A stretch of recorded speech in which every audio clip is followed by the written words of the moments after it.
వాస్తవాలు తెలిసి కూడా ఇంత ఆవేశపడి అధ్యక్ష గావు కేకలతో పెడబొబ్బలతో నోటికి గొంతు పెంచి అరిస్తే గొంతు పెంచి దాడి చేస్తే మందబలంతో శాసిస్తాననుకుంటే వాస్తవాలు కాకుండా పోవు సార్.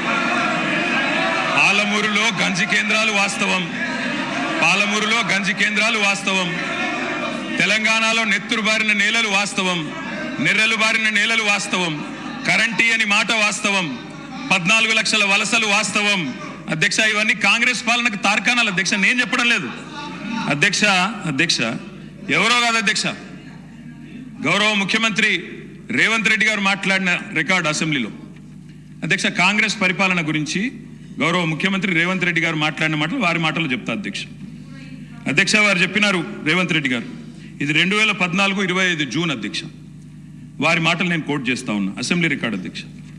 నేను చదువుకోవడానికి హైదరాబాద్లో ఉంటే నా తండ్రి గారు చనిపోతే మా గ్రామానికి పోయినాను. పద్ధతి ప్రకారం దాన సంస్కారాలు అయిన తర్వాత స్నానం చేసి ఇంటికి పోవాలి. ఎండాకాలం వస్తే ఏ బావిలో కూడా రోజుల తరబడి ఈత కొట్టినామో ఆ బావి ఎండిపోయింది. బోర్ దగ్గర పోయి స్నానం చేద్దాం అనుకుంటే కరెంట్ లేదు. నాకున్న పరిచయాలతో కరెంటే ఇస్తే బోర్ల నుంచి నీళ్ళు వస్తలేవు. స్నానం చేయవలసిన సమయంలో నెత్తి మీద నీళ్లు చల్లుకొని ఇంటికి వచ్చినాం అధ్యక్ష. తెలంగాణ ప్రాంతం నిర్లక్ష్యం కావడానికి కారణం కాంగ్రెస్ పాలకులన్న విషయం ఇప్పుడు అర్థమైంది అధ్యక్ష.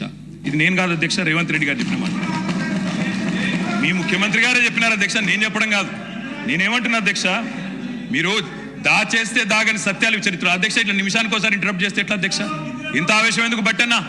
బట్టన్నా అధ్యక్ష, ముఖ్యమంత్రి గారు మాట్లాడతారు తర్వాత, మీకెందుకు బాధ?